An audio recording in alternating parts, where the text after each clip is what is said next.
So, Luis, you're the man of the hour. You've got this amazing story.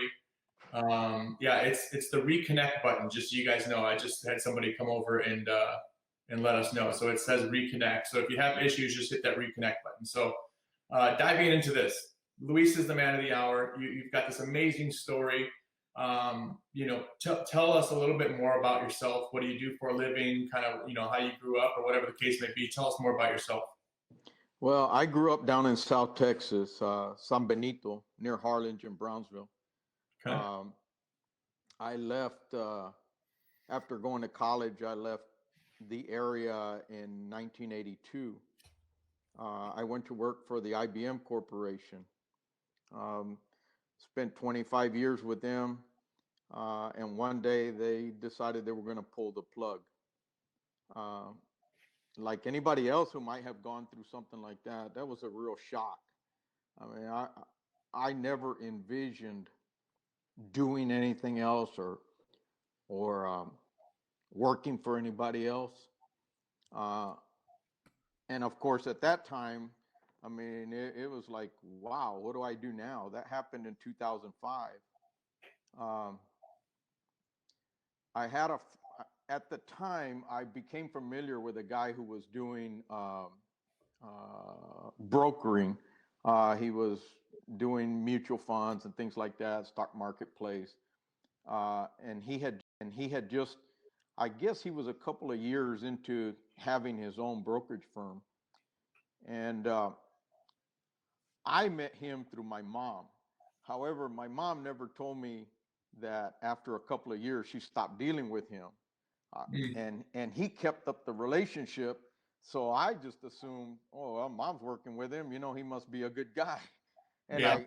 And looking back on it, I never asked her, hey, what's the deal with him or what, till one day she and I were talking and I said, well, yeah, I rolled my money over with his company. And she just stopped and looked at me and goes, why'd you do that? And I said, I really didn't have any other knowledge. I said, being an IBMer, we played in the stock market, we invested in the stock market, we had our 401ks and so on and so forth. Mm-hmm. Well, like I said, when they severed me from the company, they said, well, here's what you have. This is yours. And I called him right away and I said, look, I've got X amount of money coming to me. And of course, his eyes lit up and he was like, great, just we'll take care of you. I went, fine. Let's see, in 2005, 2006, and 7, I was getting a little stipend that was keeping me going. So he was investing it in the market, just to be clear. Right. Okay. Yeah, he had it in some mutual fund, I guess. Okay. And in 2008, or right around that time, a friend of mine called me up, a guy that I used to work with. We're still friends, but he called me up and he says, hey, he goes, have you looked at your statement? And I go, why? And he says, well, you might want to take a look at your investment statement. And I went, okay. Well, I was like, I know the market's doing bad. I really don't want to look at this, And then one day I got home and my wife says, oh, you got another statement here. And I opened it up. Oh, my heart sank. And excuse me if I get a little emotional, it's because it hit home really hard. But anyway, I opened the statement up and I saw that I had about $128,000 left of what was close to like 350. Wow. And I went, what? I felt like somebody had broken into my house and taken everything that I owned. Mm-hmm. Well, anyway, I didn't know what I was going to do. And it just so happened, I don't know, divine intervention, the universe, God, I don't know. But by that time, I had taken on a part-time job with FedEx Express. And I'm kind of thinking this is when it happened because all I remember was it was dark and it was early and I was going somewhere, and I wouldn't get out of bed to go anywhere that early in the morning unless it's to work. But I was driving down the road and kind of selecting different stations on the radio, Mm-hmm. and I happened to click. I think it was an AM station because that early in the morning there's a lot of static. So anyway, I clicked on a station, and I heard about how to invest your IRA or how to invest your 401k in real estate. And like I said, I was clicking through stations, and when I heard that, I stopped. I turned the volume up. I said, I need to know this. I need to know this. Mm-hmm. Well, uh, I went ahead and wrote the number down, try to find out who these people are. And then I just went on a journey of trying to learn what this was about. Um, at the same time, I called the broker friend and I said, hey, listen, I said, I'm going to take control of my money. Of course, his response was, uh, I'm not going to use all the terms, but he basically said, you're stupid and you're going to lose all of this money, all that you worked so hard for, and all of that, right? And I just, I just try to calmly tell him, look, I said, basically it was, do you still live in the house you live in that you had bought, which I knew was like several million? And he goes, yeah, why? And I said, because you're still living in that big house and I've lost almost all of what I had. I said, so something's not right. The picture's not right. Yeah. And then he said, well, okay. He goes, so you're going to take it over. What are you going to do with it? And I said, I don't know, but I tell you what, I said, if I lose it, I lost it and no one else. And I can only blame me. And he goes, well, and then you're going to work. So you had a bad taste in your mouth because of the stock market, right? Yeah, and you said if somebody's going to lose my retirement, it's going to be me. And so you heard this commercial, and I'm assuming you attended an event. That's where you met Robert. My wife and I went to a couple events. Somehow or another, we wound up in Houston to a couple of these events, and it was on the second or third time we were there. We had gone to lunch, it was part of the deal was we were going to go meet for lunch. That was when I met Robert. It was at that restaurant. What year was this? Do you know what year this was? This was like around 2009, maybe. Okay. Robert actually came and sat at the table where my wife and I were. And she remembers that part of it a lot better than I do. Because for me, everything was just going so fast. I was just wanting to figure out what to do. And anyway, he sat with us. He was telling us about, I remember him mentioning his family, that he worked in the oil field or oil, something to do with oil, and how he was a buyer or seller for oil products. And I was like, wow, and then he's like, I found this real estate thing and it's going to be amazing. And I said, okay, we'll see what happens. Well, we were there. It's like a meet and greet kind of thing. Well, then I got up to go get my tray because we were about to start eating. And somehow or another, Robert and I bumped into each other again. And he put his arm around me and he said, don't worry. We're going to make this work. It's going to work. You're going to be real happy. And I said, okay. Well, of course, I had heard that before. And, but something about the way he said it, something about the energy, it was all these different things. Yeah. And that was in 2009. So it was about a year later. I was getting really antsy. And I thought, man, I got this money sitting here. It's not doing anything. I'm being charged to hold it somewhere. And then I get a phone call. And it was Robert. And I was like, hey, what's going on? How are you? And he goes, I'm doing good. He goes, there's a project that you're waiting to get into. And he goes, and I just wanted to let you know that there's a possibility that that might not work. And I go, okay. I don't remember Katrina, some hurricane that hit me about that time. And I said, okay. And he goes, well, I also wanted to let you know that I'm going to start my own uh, company, I guess. He goes, I'm going to start my own as a lead investor, and I've got something in the works. And he goes, and if you're interested, I'd like you to, take a look at it and maybe come on board. And I said, okay, fine. Well, I said, you know what? Let me think about it. I'll get back with you. So a couple of days passed, and I had talked to my wife about it, and she just like, well, that's your money, and you gotta, you want to do something with it. So, maybe you want to give him a shot, or check out what he's got going on or whatever. So I called him back and I said, if you can, please send me, the prospectus for this project. And he goes, yeah, I'll do that. I got it right away. I mean, it was like if he was just waiting to hit the send button. It probably was. Let's pause there because I want to hear from Robert.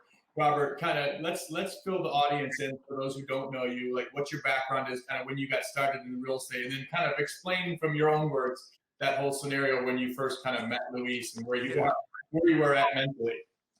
That's awesome. All right. Well, hi everybody. My name is Robert Martinez. Known in the apartment world as the apartment rock star. I'm from South Texas. I'm from McAllen. And like a lot of other people, I was taught by my parents to go to school and get good grades, and that's what I did. I went to Texas A&M. I got an engineering degree. My parents knew nothing about real estate. My dad worked at Whataburger for 40 years.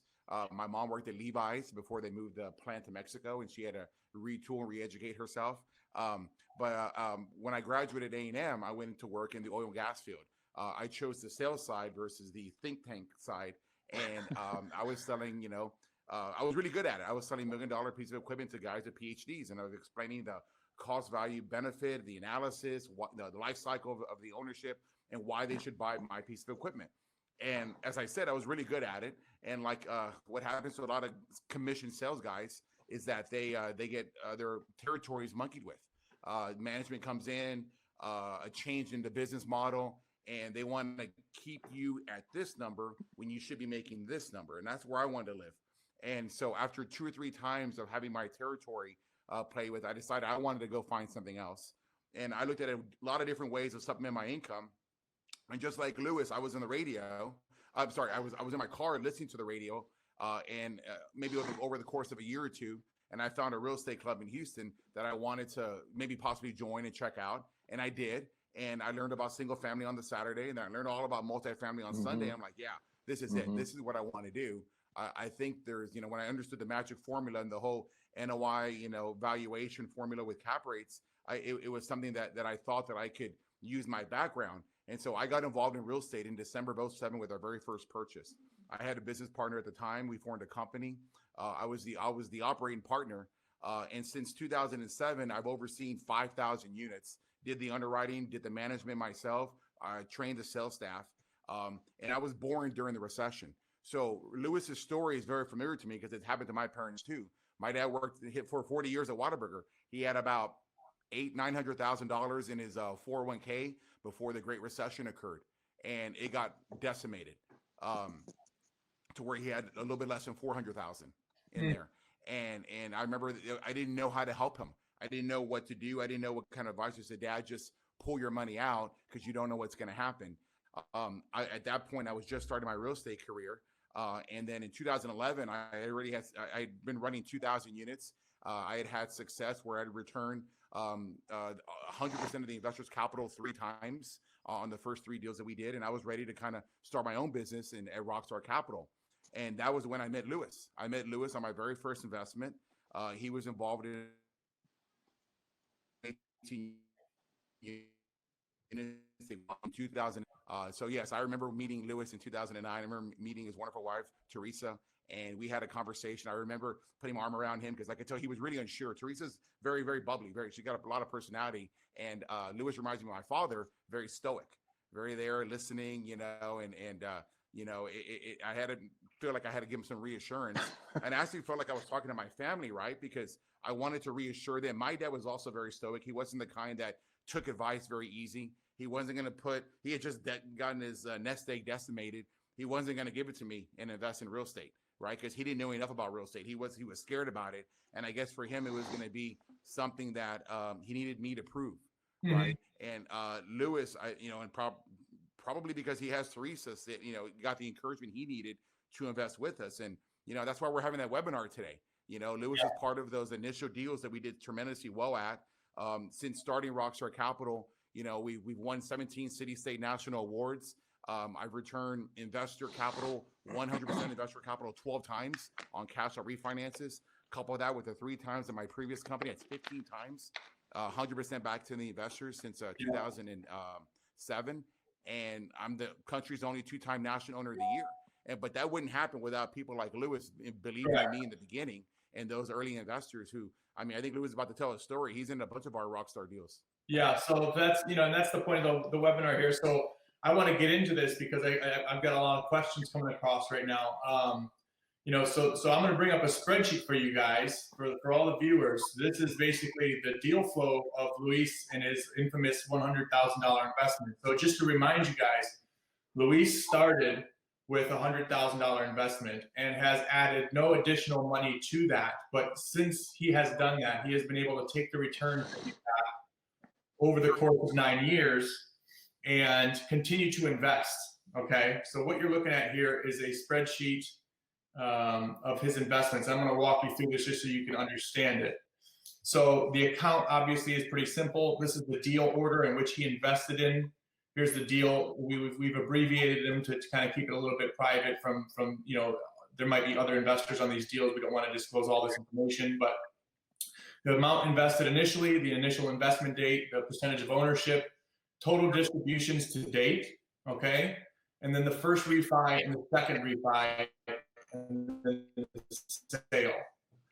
Okay, then we have the total return column here. This is the total return for each one of these deals for his initial investment. And we have the value in equity. So what he's currently still in most of these deals, and this is the value of his equity. So, you look at this column, he put in $100,000 in this deal.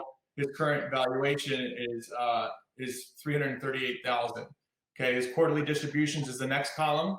So off of I just wanted to, real quick, off of his initial $100,000 investment, okay, Luis currently has about $16,000 per quarter coming to him. So he's got about $60,000 some change coming to him every year as passive income, on top of the fact that he now owns about $1.7 million in equity in these deals that are still cash flowing. Now, keep that in mind as you look over to the amount column and you see all these different amounts that he's invested. These are returns from these deals. So as this deal refinanced, and if you're not familiar with the term, so it's just like a home refinance. So you have a home, your home is worth X amount of dollars, you own that home, you improve that home over the period of 5 or 10 years. Now you have equity in the home, you can go refinance it, put a new loan on it, and take some money out. And so that's what we do in apartment investing is we fix these things up, we get them looking nice, we up the rents, we lower the expenses, we do all these things to kind of change the numbers. And then we go and refinance them, pull money out and pay the investors back. And then they continue to stay in these deals until we sell them. So you'll notice these first refi dates here, okay? These first refi dates represent the return that Luis got on 3/20 in 2011, paid for his $45,000 investment, a reinvestment on 4/14 in 2011. So you'll notice how those dates kind of stair-step their way in. So let's just go through this, Luis. So your initial investment, you invested $100,000 into this first deal, WCA, which is also known as Water Chase. We don't need to get too deep into that, but you did it in 2010. This is the infamous $100,000 that you and Robert are talking about. Now, what was it that convinced you to get over the hump to say, I'm going to invest this money with Robert on this deal? Because I remember you saying you were on the fence. Well, like I said, Robert sent me the numbers for what he was projecting this property could do for us. Of course, it was very scary for me. And like Robert says, I mean, my wife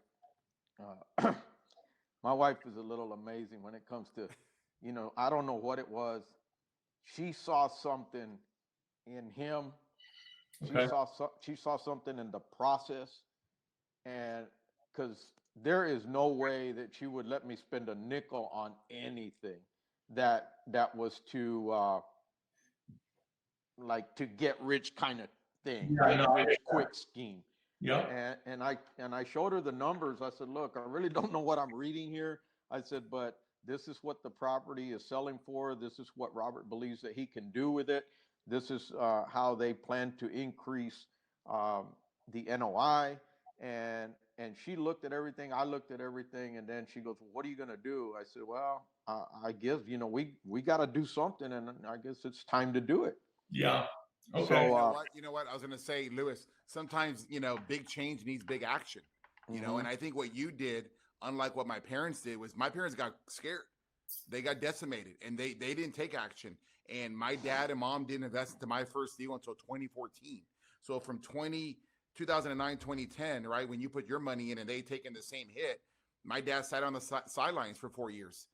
It took him that long and to realize, man, I got to do something. And so he missed that whole run up back in the market, and so I was like, it put a lot of responsibility back on me in 2014. But, and now they've been rewarded for that because those deals have made like 300% return. That 400,000 I built back for my parents, it's like probably 1.3, 1.4 million right now in terms of if we were to sell that deal. But I think you should be applauded for that kind of courage, right? Because you just took it right hard on the chin, in the recession, and then you put your 100,000 to work.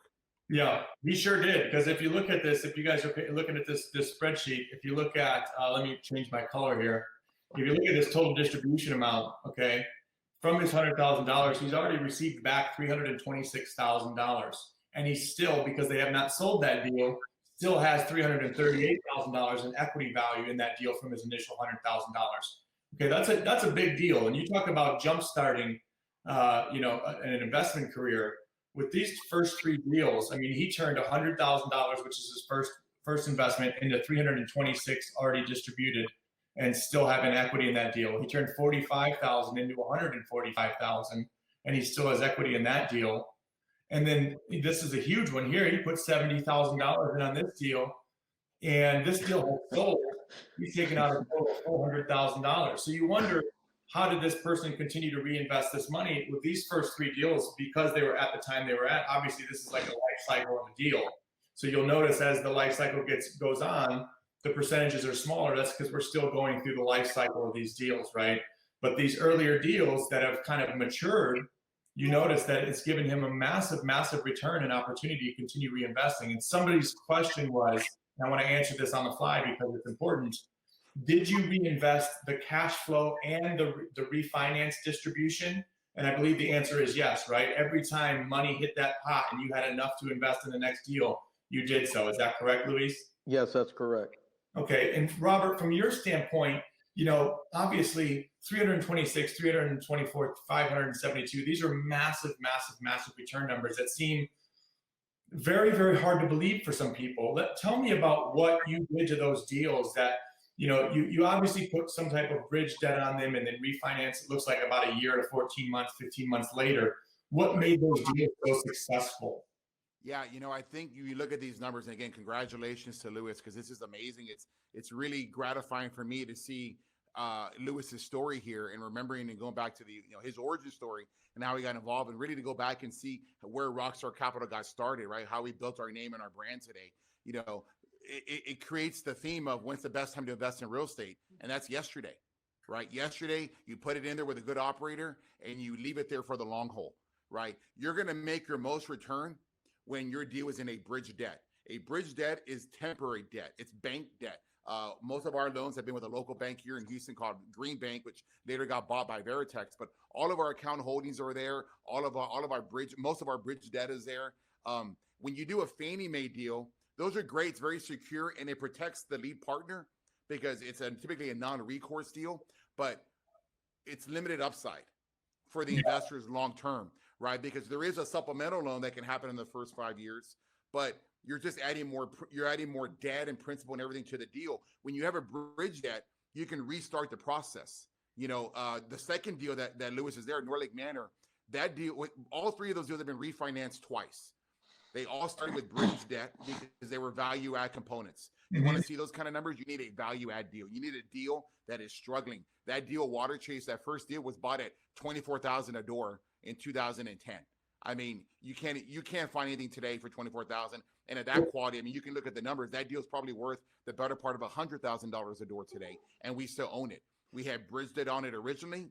We ran it for a couple of years. I took a refinance, and we put Fannie Mae debt on it, right? Because I didn't no idea that it was how long we were going to own it, but I wanted to have good, solid Fannie debt. It was very risky in 2010. I don't know if you all remember the environment, but unemployment's super high. It was a very different presidential administration at that point. It wasn't very government friendly, and so it was a very different time. So we went back to permanent debt to protect me for sure, because I'm signing on the note. But we did so well because we bought it so deep in the deal that when we had the chance to refinance again, we did. We actually paid a prepayment penalty to Fannie Mae to get out of that deal and put new debt on it again because there was so much equity that was in that deal. And I wanted the investors, I wanted Luis and the rest of his partners to get that money back so they can decide what they want to do. Do you want to redeploy it again, or do you need it? And that happened again in North Lake Manor. That deal was bought for $15,000 a door. That deal right there had been foreclosed twice in the previous 10 years. And when we bought it, it was full of Section 8. It was full of felons. It was a very dirty deal. But look at the returns, though. Yeah. Right? And that's what Luis is expecting. That's what, if you're with the right partner, the right investment partner, he's willing to take on that risk. He's willing to sign on that recourse note. And again, that same thing, that deal was bought with bridge debt. Then we put a Fannie Mae, it was actually a Freddie product on that deal, a small business product for less than $5 million. And we made so much money on that with Water Chase in 2015, we chose to refinance it again. And so the beauty of that is that, I see Nate there. I want to get Nate involved here, is that because it was IRA money, all of it went back to the IRA servicer, to the provider, right? Luis didn't touch any of that, right? So somebody had asked that question. He didn't eat it. He didn't spend it. It went literally, this was his investment vehicle, and it was untouched. And so all that money came back, and that's why he was there to invest later on in Falls of Maplewood, another fantastic deal. We paid $26,000 a door for that in the Maryland area. And why do we like that deal? We had a long-term manager that had been there for 20 years. We had a long-term owner that had been there for 15 years. And you're like, wow, there's a lot of complacency when you see those kind of deals. They weren't charging back the things that I know we can charge back for. They hadn't upgraded the interiors. It was just a little cash cow for him that he bought so cheap back in the day too, that, it was making his cash flow, and it worked out really well for him. So we came in there, we injected our capital, we injected our operations, we injected a higher level of professionalism, and we turned that deal around. That deal just sold in December, right? And Luis's cut out of that was 572% when that deal sold. So again, all that money went right back into the 401k, into his IRA, and he was able to redeploy it. Right now, Luis, that money's sitting there ready for the next Rockstar deal, right? I'm waiting. Yeah, that's another thing we didn't even touch on, is the fact that Luis is probably sitting on a couple $100,000 waiting for the next deal, but that's a little bit later in the presentation. The one thing I want to keep pointing out is I'm getting great questions and great points that are making me think about things that I think we need to continue to make sure we bring up. People are asking, why can't Quest help them roll over their IRA and then tell them what operators to invest in? Well, that's not technically legal, is it, Nate? Not for a self-directed IRA company. So, right. So you guys can't refer somebody and say, oh, yeah, because then it would be like self-dealing. Then you could get kickbacks from the operators or whatever the case may be. Yeah, then we're basically acting as a wealth advisor, like a Fidelity does. So yeah. So I'll point out that two of the questions that came up were, how do you find good operators and how do you find deals? Well, that's the magic formula, you guys. It's the finding the good operators is the absolute hardest part about all of this.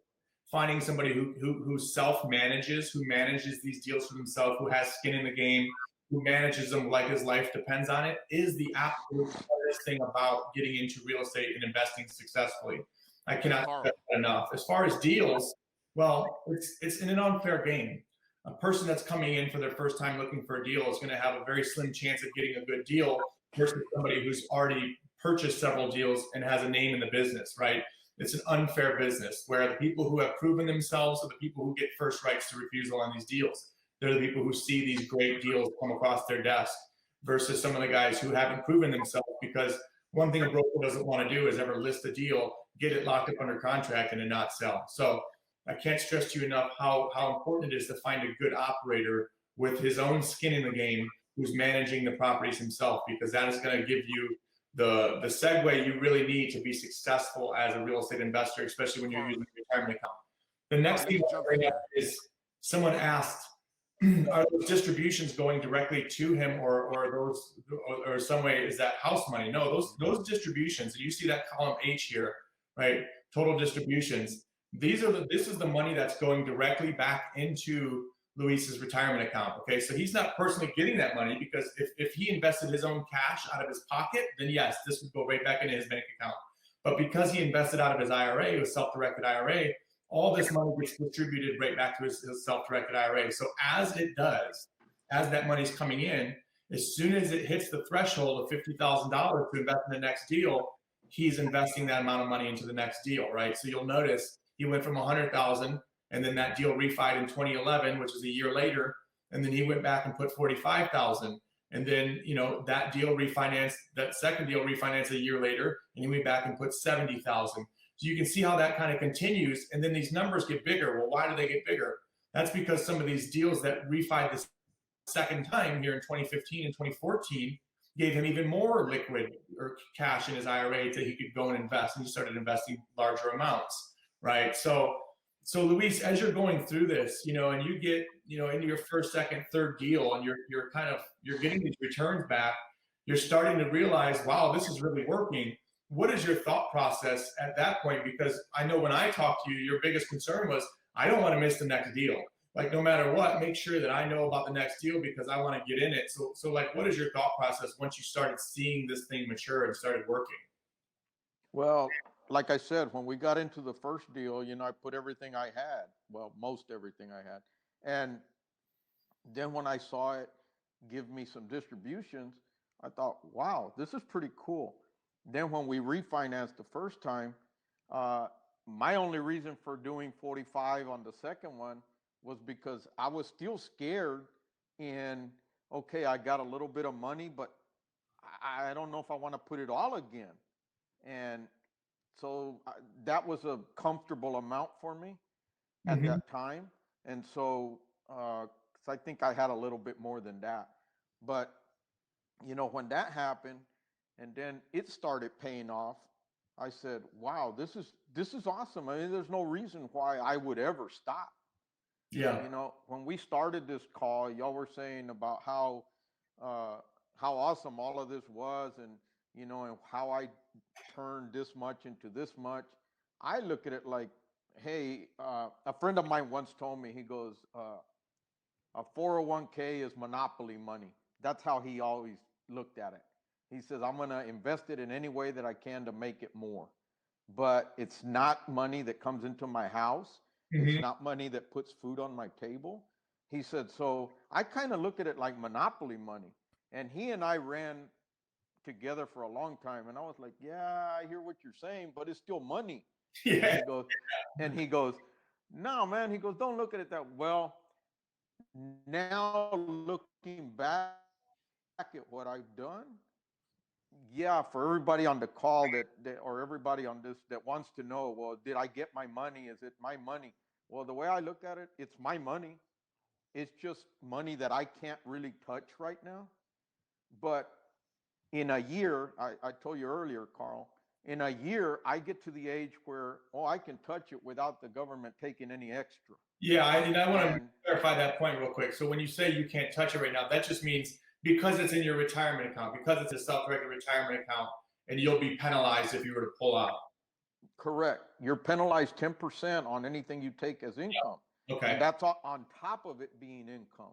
Yeah, no, I get that. I just want to make sure I clarify that point. And Robert, for you, obviously you've got skin in the game in all these deals, right? Like you've got money in all these investments. You put your heart and soul in all these investments. What's it like for you as you come across the next deal and you're raising for the next deal, and because I know for a fact, because I've seen the books, several of these investors are similar to Luis. Several of the investors who were in those first three deals with you have continued to invest with you over the years because obviously the returns, right? They speak for themselves. So tell me about what that's like being an investor from an investor standpoint and putting your skin in the game and doing this, right? There's a lot of risk.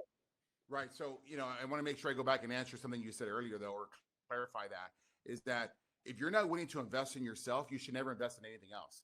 And I think if you're on this webinar, you've now realized this is the first step to investing in yourself. You realize there is another game besides the stock market, right? And that's where companies like Nate and Quest are there to help you. They, multifamily is not the only game that you can invest with your IRA, right? Obviously, that's the purpose of this webinar. But first is to educate yourself and get out of the conditioning that mom and dad and the rest of corporate America has put you in, that put your money in a 401k, and they keep you locked in there because they give you 2 points or 3 points matching so they can keep you there.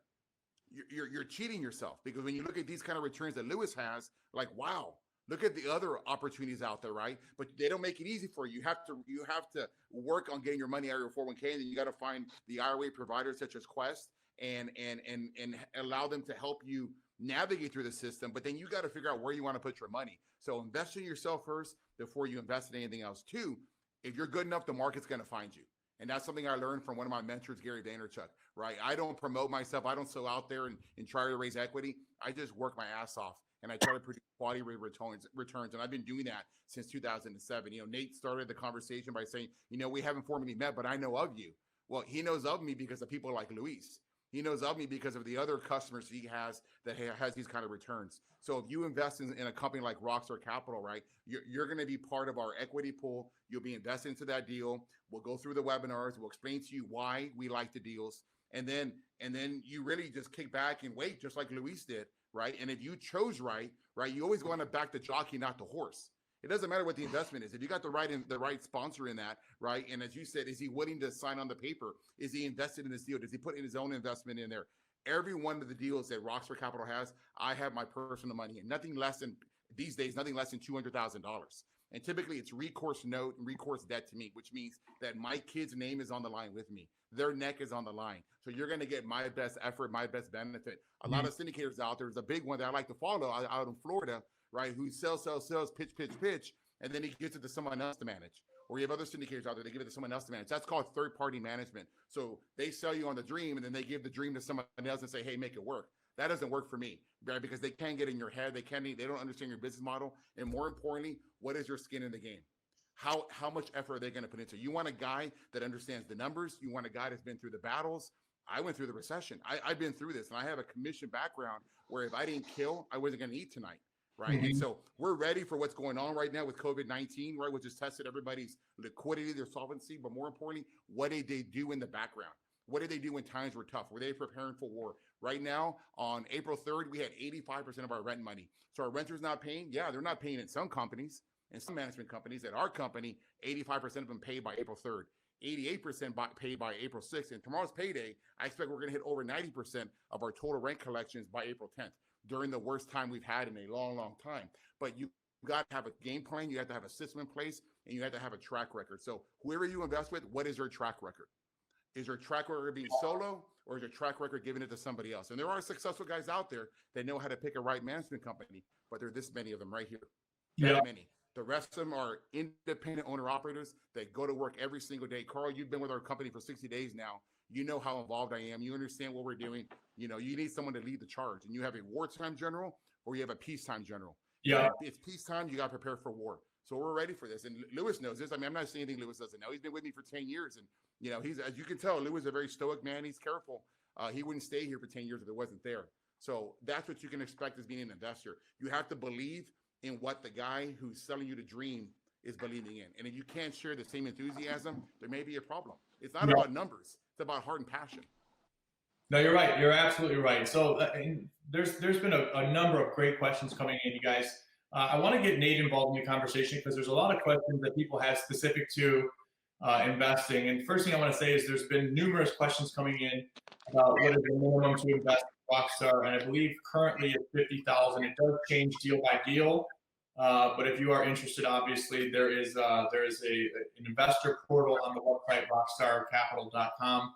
You just click on investor registration and you fill out the form and it asks you some questions and fill out a profile. But let's get Nate involved here. So Nate, one of the questions is, can I move money in an SEP IRA to a self-directed IRA, I already have an account with Quest. The answer is yes, you can. We have 7 types of accounts here at Quest. They're all all IRAs of some fashion. So traditional Roth, SEP, and so on. So the answer, yes. Okay, excellent. Another question we had here is, can you sell your equity value at any time? The answer to that question is no. I mean, you invest in these deals, you're in these deals with the sponsor or with the lead syndicator for the long haul.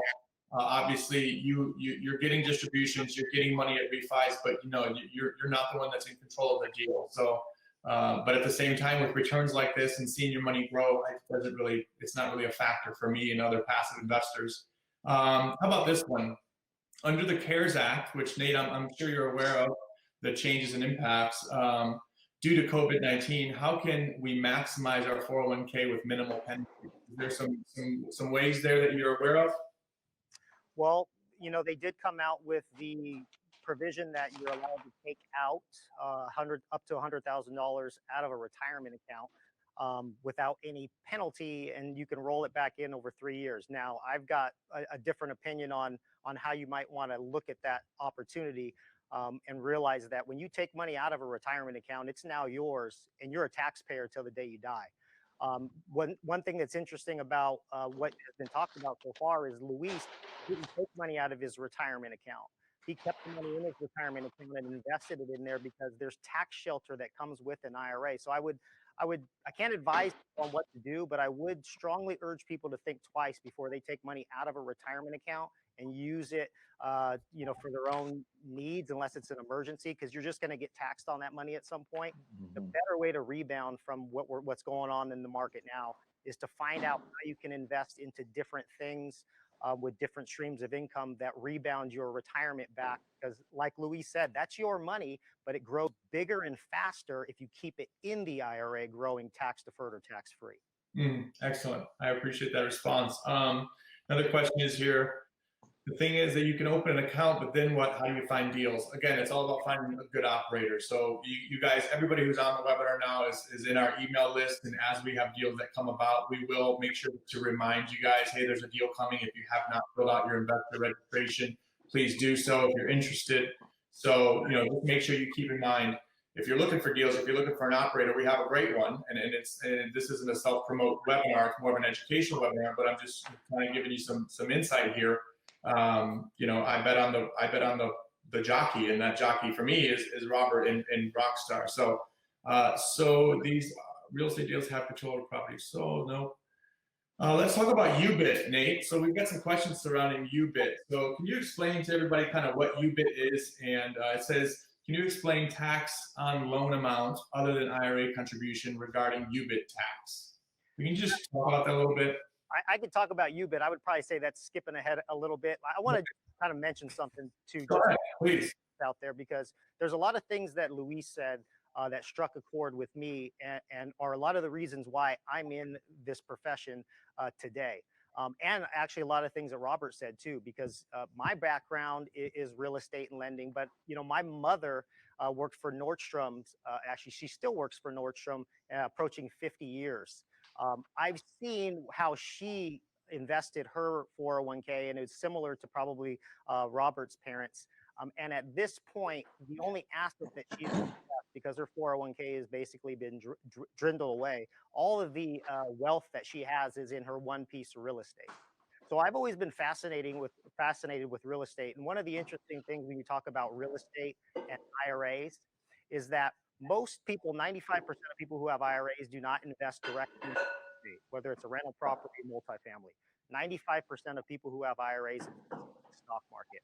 But I've always been a numbers guy, and when you look at the 95%, those people on average have a retirement account by the time they retire of $65,000, which doesn't last us very long. And Robert did something that most people don't have the courage to do, which is he looked at that and he said, you know what, if anybody's going to lose the money in my account, it's going to be me. And he made that leap into where the 5% of people are investing their retirement account is in non-traditional real estate investments. And one last point I want to make to this, because I think it's interesting to see, there was an article in Forbes just last month in March, and the headline read, IRS is out to get self-directed IRAs. Now, if if you read that title, you would think, oh, self-directed IRAs must be some bad thing. But when you read the article, the reason why the IRS is so keen and looking at self-directed IRAs now is not anything bad about self-directed IRAs. It's actually positive, because when you look at IRAs in general, only 2% of IRAs are self-directed and hold non-traditional assets like real estate. But when you look at the IRAs that are valued above $5 million, 25% of those are invested through self-directed IRAs and invested into non-traditional assets. So you know what the rich are doing. They're using these self-directed accounts to invest in the things that Robert is investing in. And I'm not promoting a specific investment, but I've always been keen on investing in real estate with retirement accounts because I just think it's a better investment long term. Yeah. Hey, Carl, can I jump in for a second? Sure. Yeah, I want to say, like, these results right here, they're not typical. They aren't typical. They aren't typical because you have to find the right situation, the right time, the right person to invest with. You know, I see a question I really want to jump is like, how much time do you spend managing your deals, or did you manage them day to day? When I started the business in 2007, that was my first investment deal. And it was a property called Vineyard Trace Apartments up in Spring in December of 2007. And I literally stopped doing what I was doing at my day job, and I started working the chair. And I joined the management team on site, and I became like the assistant manager. And I learned how to knock on doors. I learned how to lease. I learned how to tours. 4 months later, come April 2008, I'm like, I found my calling. And I left my $150,000 a year job, which at the time was a lot of money to me. And I went and I took a pay cut to work at the property at $36,000. I left all that I knew. I left my 401k. I left my security. It was 2009. So I was 35 years old. And I walked away from the security of my corporate job, and I did that day to day. And I learned that business, and I did that day to day all the way up to about 20. Lewis is laughing because he knows I'm telling the truth. I was there till 2011, and I trained the managers. I learned how the game works, because you got to understand the rules before you ever raise an investment dollar. So I didn't raise my first investment dollar until Lewis's deal in 2010, 2011. And that was, by that point, I already had run 2,000 units. I already understood that the most important person sitting in that chair the most important person in the business is the one sitting in the chair, because that person is running a multi-million-dollar business, $8 million, $10 million, $12 million, $15 million deal, right? And who are they? What is their background? How are they going to run it? What is their philosophy? What is their level of standard? If you and me as the owner now, if I don't train them and I don't put the right person in that chair, that deal is not going to have success. And that deal that Lewis bought, where I think it was worth $2.9 million when he bought it in 2010, but because I sat in that chair, I sat with Melissa, who is now our chief operating officer, who grew that business with me. Lewis knows her really well. She was one in a kind, but she was definitely a 1 in a million type of person, where she took the instruction well, and she ran every one of our deals moving forward after that. And that deal now is worth $10 million because she gave it a strong foundation early on. And then we kept training the replacement.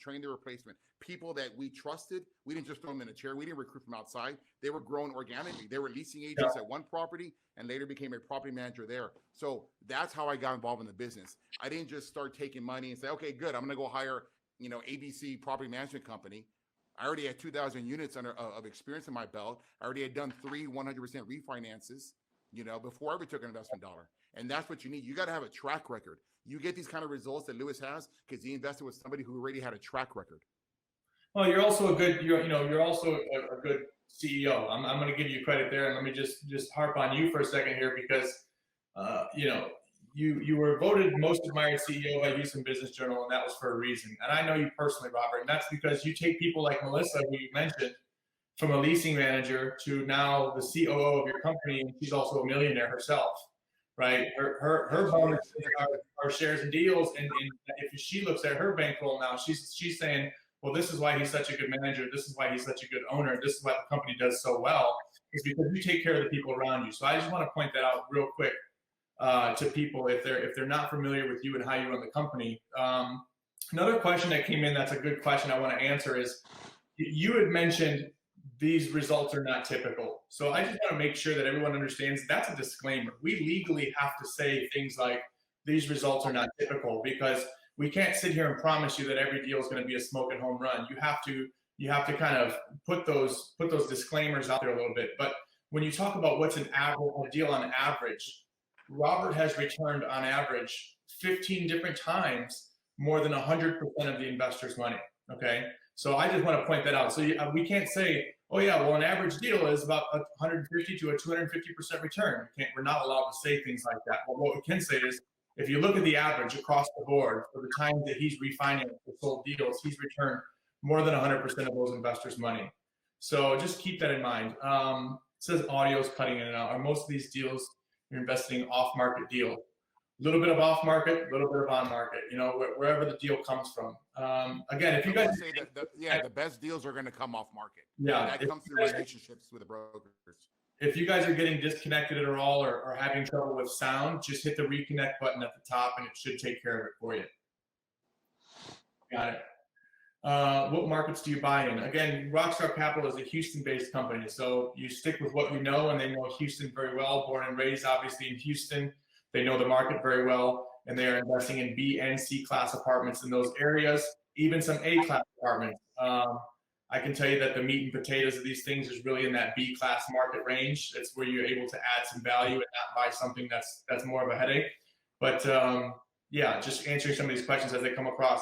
Nate, let's get back to you. Okay, I do want to get into some more detail because there is a lot of people who seem to be fairly educated with self-directed IRAs and are asking about the UBIT stuff. So let's talk real quick for people who are not. What is the process of starting a self-directed IRA, and what is the time frame, and what are the costs to do that?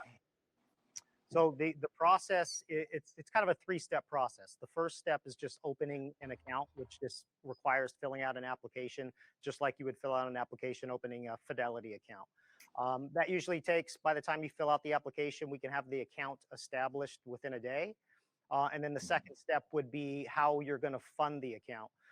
Most people fund their self-directed IRA by transferring some existing funds from one of their other IRAs. So if you've got a Fidelity IRA, we just send a transfer form to them and they wire whatever funds you requested to be wired over. And that usually takes about 3 to 5 business days, usually 3 when you talk about Fidelity or say Charles Schwab. You talk about some other banks, it depends on how fast they work. So we always tell people, if you've got a deal that you want to invest in, make sure you understand how fast your current custodian works to send money. You never want to be locked out of a deal because you're waiting for Wells Fargo advisors to wire Quest their money. But then once you've got the account open and it's set up, then step 3 is find the investment and tell us what you want to invest in. You work with our transactions department, and working with multifamily investments is typically really, really easy to get those funded. If the account's open and funded and we've got the investment documents, we can usually fund it within 24 to 48 hours. Okay, excellent. I'll also add to that, Carl, that people should have that ready to go before they start looking at an apartment deal. Yeah, because it's, in our deals, they fill up really quick. I mean, our last equity raise, I think we raised $6-7 million in like 48 hours. So it goes really fast, right? But for those, if this is your first time or you've never used IRA before, it's a process. There's a few weeks involved. I mean, Nate and his group are very good at it. They can knock it out fast, but I don't want to have to wait for that money. I've had to do that from time to time where like, okay, I'll save your place. I wish you had invested. I wish you had your IRA open already. I wish you had told me it wasn't available because I said no to 2 people, right? You slow down the process. Now I have to eat into my reserves to basically back what you said you're going to do, which is just a promise, because once I go on the balance sheet, it's really hard to take you off. It's hard to get you off the operating agreement. So to have those deals, have your paperwork ready to go. Yeah. I'll add something to that too, though, because he brings up a good point. I see thousands of transactions, at Quest, and oftentimes the ones that are missed out, the missed opportunities, are the people that waited to open the account, until they found the investment. Well, the problem that they find usually is that we can establish the account right away, but then when they talk to their bank to send the money over, they find out their bank takes 2 to 3 weeks, and that holds up their deal, or they miss the opportunity. So like what Robert said, that's true. You should get yourself in a position ready to take care of opportunity, which is get the account established and start the money to be moved over, because it's the one thing that Quest does not have control over. And if you are interested, we have a whole spreadsheet that we keep on how fast these banks work to move money over. Fidelity, Charles Schwab, pretty quick. But if you're dealing with, say, Wells Fargo advisors, no offense, Wells Fargo advisors, but they take forever. So you want to make sure that you get that process started first before you act on an investment. Very good points here. Yes. A couple quick questions that I want to get out before we forget. Do you have to open a new account for each property, or do you keep it all in one Quest IRA account? You can, it's up to you. You can keep it in one IRA. There is something to be said with spreading out your assets amongst different IRAs, just for a little bit of asset protection, you could say.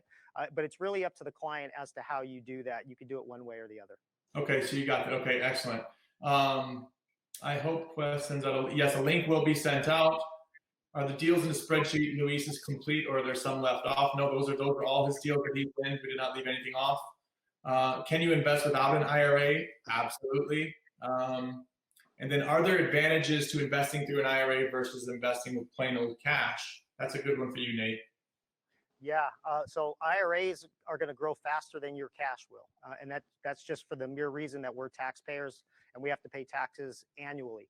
So if I've got $100,000 and I'm invested in a multifamily deal, well, I'm going to have to pay taxes each and every year on that money till the day I die. So that money grows slow.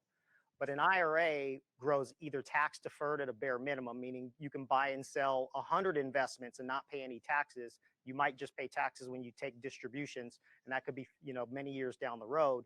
But there's also other IRAs like a Roth IRA, a health savings account, or an education savings account that we have here at Quest that we talk a lot about, that not only grow tax deferred, but when you take distributions, the distributions are completely tax-free and penalty-free. So you're always going to grow your money faster by investing it in a tax-sheltered environment like an IRA versus just investing it with your own cash. Excellent. Robert, you want to take some questions here? Yeah, for sure. There's a lot of good operational questions. I can't see them all. I just remember the ones that were in the top of my head. So what is your IRR on a five-year horizon? So all of our investments are bought with a 10-year horizon. Carl, if you can you put Lewis's spreadsheet back, because it'll help me. So when we buy a deal, we're buying it for the long run. That's why the deal's not liquid. You can get your money out of the deal, but you might take a little bit of a haircut. The operating agreement says that you will try to get market value, but it's really what the buyer can get, right? And the buyers are going to be the other owners, and they may decide to give you fair price. They might decide to give you a lower value. So, but if you want to stay in the deal, just like Lewis did, so you can see results that are similar to that, on a 10-year horizon, you should be looking at a 3x return. And that's going to come from a combination of cash flow and a combination of total equity return. So on that very first deal that WCA, I promised around, at that time, this is 2010, around 8 to 10% return annualized, right? Mm-hmm. But I cannot count on the unrealized gain until it actually becomes, realized later on. Well, look at that deal. I mean, look how much distribution he has, and look at how much equity value he has. So it's a 1-to-1 ratio. So you'll be getting cash flow. We do a refinance event, hopefully around year 3 or 4. We own it again for a little longer. And by the time we decide to sell the deal, somewhere close to year 7 to year 10, you should be in that 2.5 to 3x return. Price per doors. Are you worried about price per doors? No, I'm not worried about price per doors, because price per door is based on the NOI, right? The NOI today, somebody said, well, price per doors are different today than what they were 10 years ago. Well, of course, because the NOI is so much higher today. Right? If the NOI is higher, then the price per door is going to be higher. Yes, cap rates have something to do with it, but you have to generate more income. You have to have expenses optimized. So every year there's an owner operator, there's an entrepreneur that owns that deal, and he's trying to increase his NOI. So I don't expect to pay $24,000 a door in 2009 and 10. I'm okay paying $60,000, $70,000 a door, because as long as I believe in our operations and our ability, and I find the right value add deals, I can increase the NOI, because I think there's operational inefficiencies that we're going to capitalize on, and we're going to move that needle. Cap rates. Cap rates are based on demand. Somebody's saying like, well, C's are taking it on the chin. Yeah, they are taking it on the chin because they're the weakest part of the economy, right? Our properties, as I said, are mostly B properties. We do have a couple Class A deals in South Texas that we bought for a really good price, and they're actually performing really well now. But as a portfolio, we had 85% of our rent money in by the 3rd, and we had 88% of our rent money in by the 6th. And you're like, wow, that's really good. Well, it's especially good because last month, it was just 1 point higher last month. And 2 months ago in January, there's actually a difference there now. So that's finer operations. So, you just need to work with an operator that knows how to get the cap rate and the IRA and the IRR and the price per door. Were there any other questions there? A good one here is some investments show a current, and I just want to make sure I clarify, a current distribution of 0, even though they have just been distributed money so far, they're showing the current distribution of 0. So could you explain that, just kind of how the deals have been flowing and how that works? So you mean like the last deal, SC? Just like for instance, quarterly distribution on GM. So I think it's Green Meadows. Oh yeah, so that's a special deal. So that deal has my mom is in that deal. Okay, that deal has CMBS loan, right? So there is no supplemental, there is no refinance opportunity. That was bought in a very different part of the market where you probably don't remember this, right? But financing was very tough, and Fannie Mae wasn't the best choice at that time. So we bought the deal, the best financing at the lowest rate at that time. So we won't realize our equity in that deal until we sell it. But look at the numbers he has on it. So I can't see it. Yeah, so he paid $14,000, but look, he's at $91,000 on unrealized income. That's the one my mama's in. So that's 3 times his money. 3 times. When we sell that deal, right? What's that? I said, plus he's already gotten back, I think 14 and some change on that one. Absolutely. So if you were to combine the 2 returns, what is that number, Carl? I mean, you got 105,000 total in a 5-year horizon. I mean, that's 20%, right? Or 30%. There you go, 30%. 30%.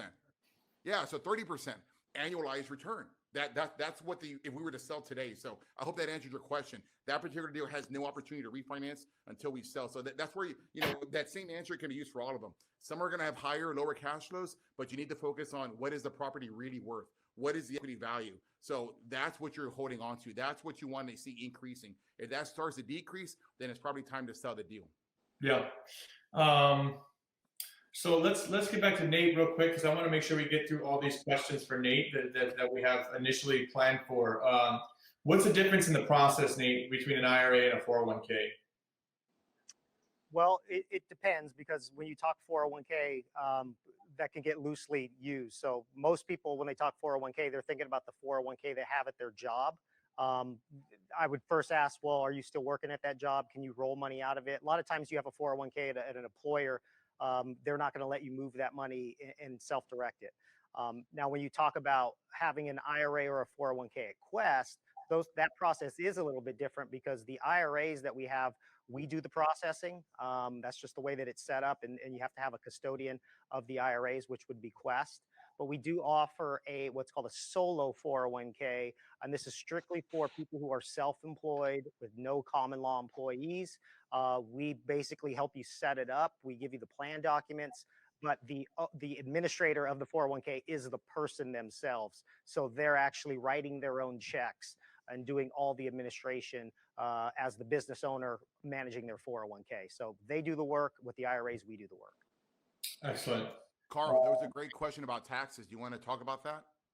Yeah, I did see something come up about taxes. Go ahead if you want to address that one. All right. So I know we're going to have a later webinar that talks specifically about taxes and cost segregation, but there's something in the apartment world that we do called cost segregation. That's advanced depreciation, which allows you to depreciate the property faster than the normal 27 and a half years you would have on a typical property. We try to advance it in a 3, 5-year, and 7-year cycle. So for example, if we bought a $10 million property today and you're a part owner, you will have a giant portion of that negative carry, that negative loss that gets applied towards your returns. But more importantly, to really take advantage of it is that if you're considered a real estate professional, that money can go against your family's income. So let's say mama is a stay-at-home mom, but dad makes $300,000 a year at IBM, and he's invested in one or 2 or 3 deals, right? He's able to, when he gets that K1, it's going to show a negative loss, because we bought 3 deals in 2019 that, even though they're not distributing yet, or they haven't done cash flow because they're still in the stabilization period, he's going to get his share of the cost segregation of the depreciation losses. That could reduce his taxable income from $300,000, and I think the example we used, Carl, was minus 120 down to 180,000, right? Which means that during the year he's been paying taxes on 300,000, but when his CPA does his returns, he's going to apply his K1 losses.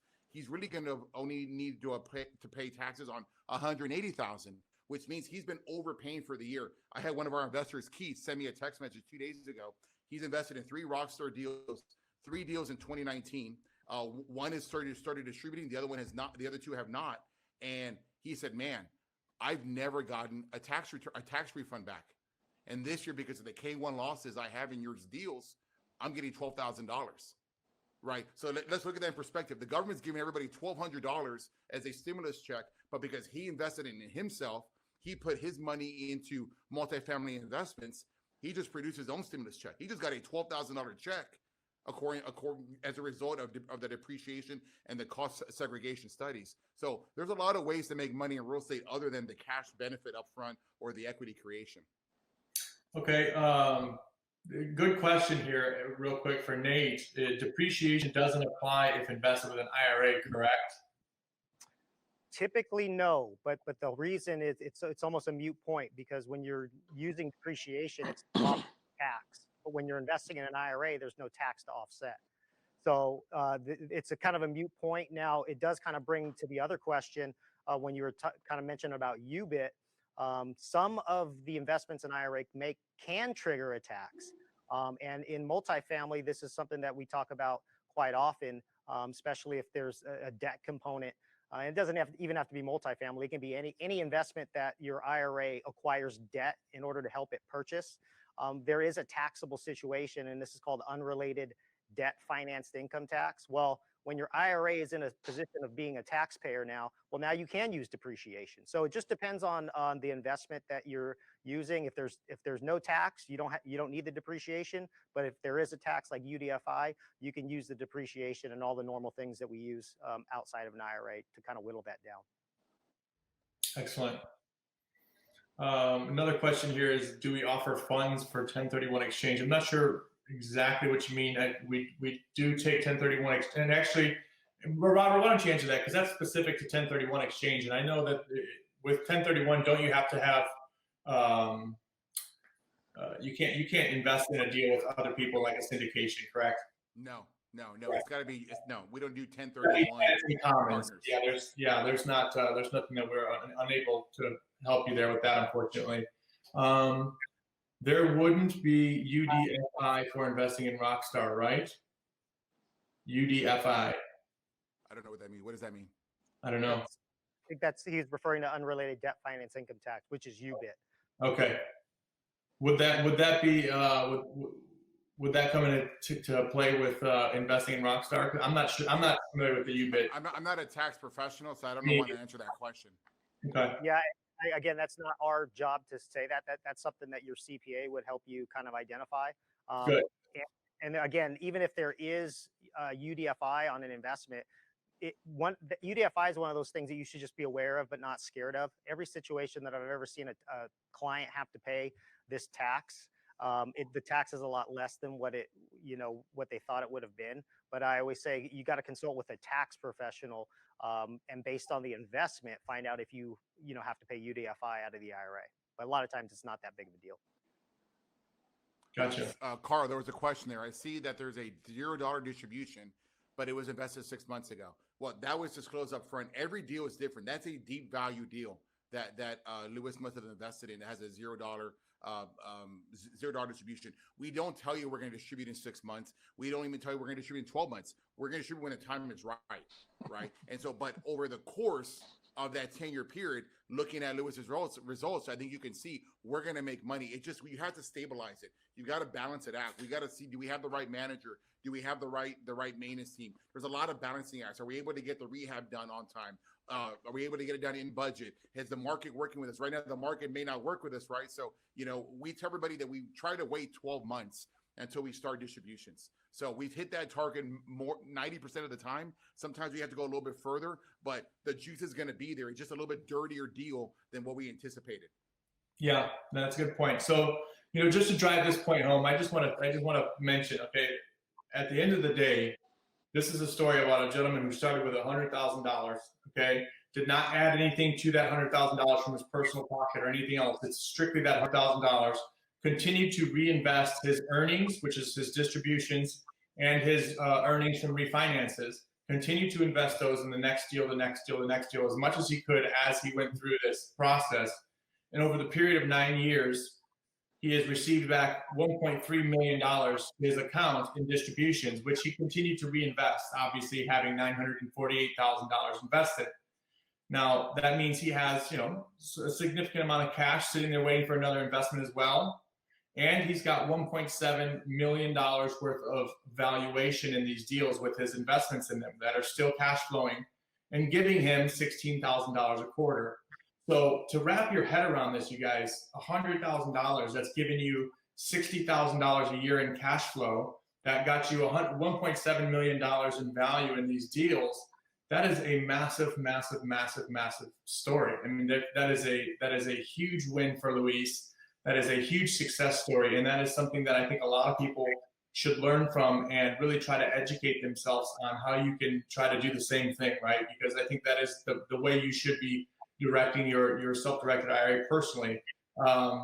Before we take off here, I want to make sure that we answer any more questions that have come in, and then I want to make sure, Nate, you have a special landing page. Is that correct for the people, which I've had up here a couple times?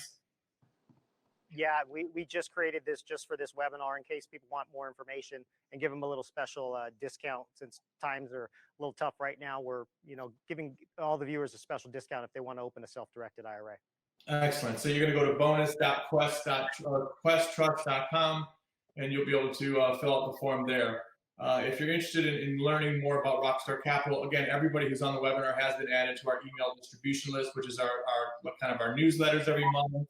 Things like that, upcoming events. We have a lot of events and meetups when we can actually spend time with each other.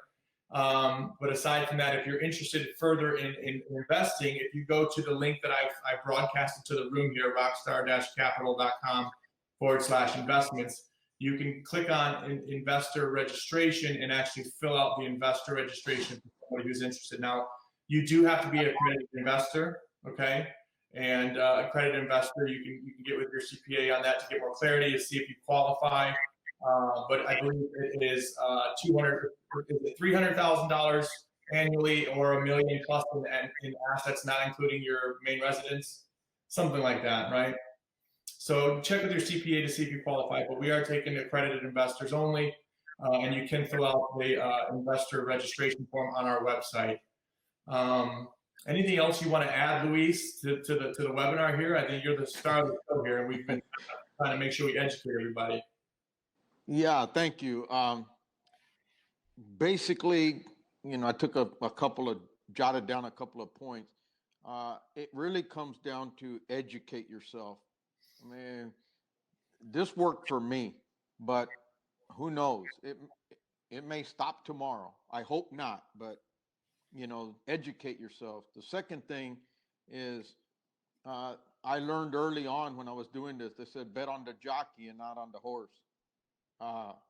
Robert has been my only jockey.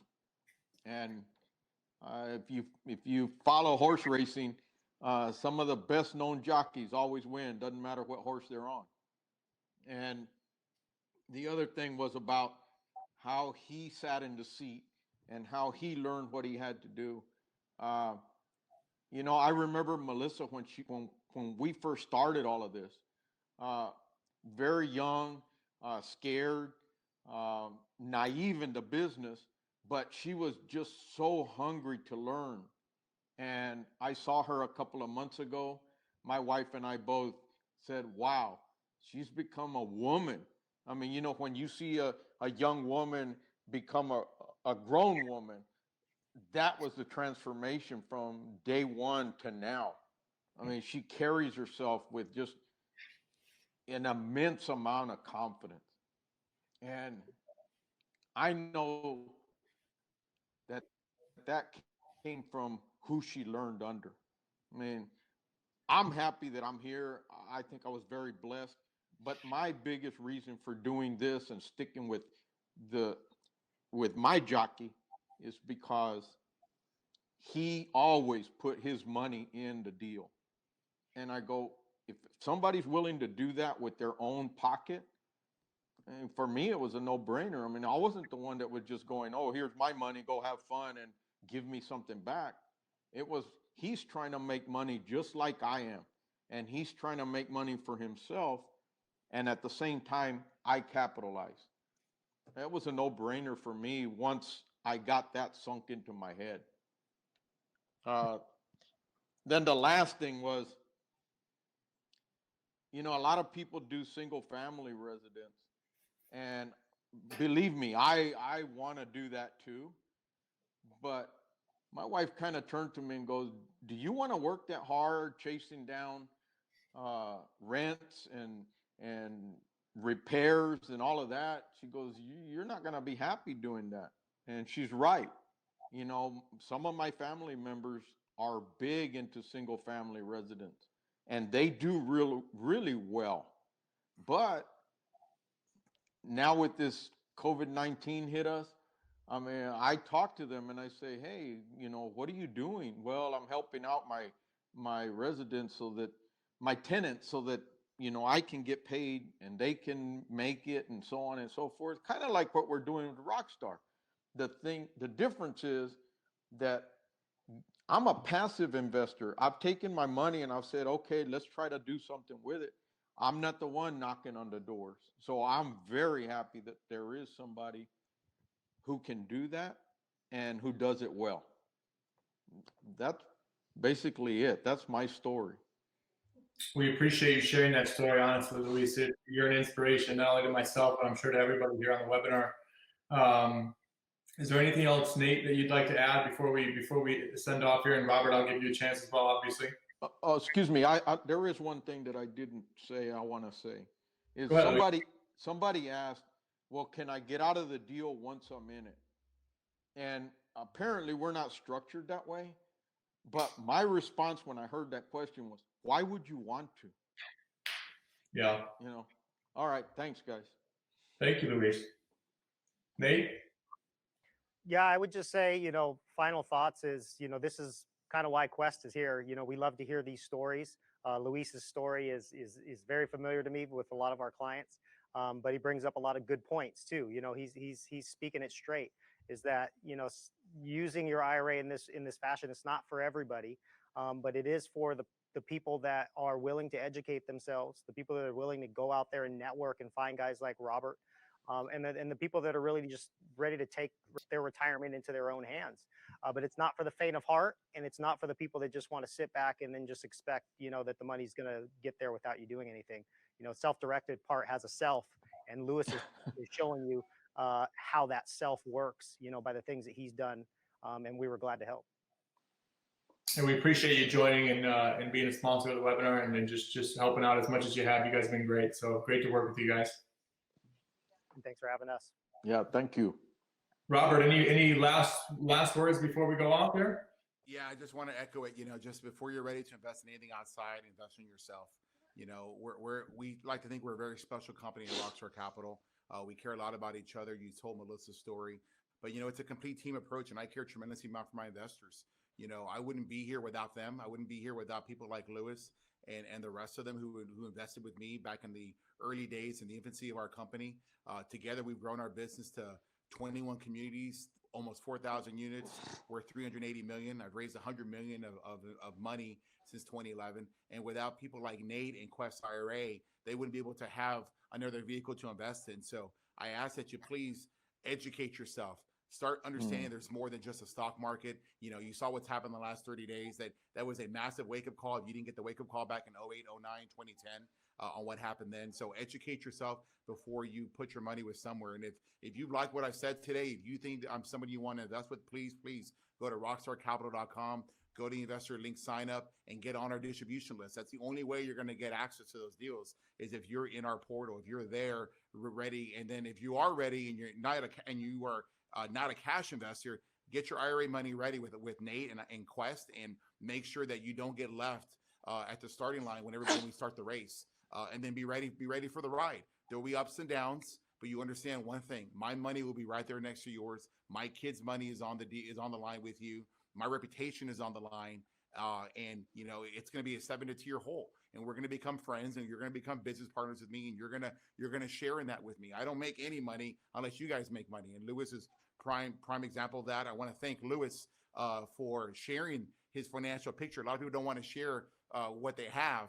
And I think Luis is beaming and proud, and I think there's very few out there that are listening that wouldn't want to share that balance sheet that he has. So thank you to Luis for having your faith and your confidence in me, in my company, and allowing us an opportunity to show you what we can do. But again, if you were interested in us, find us at rockstarcapital.com and sign up on our investor registration link.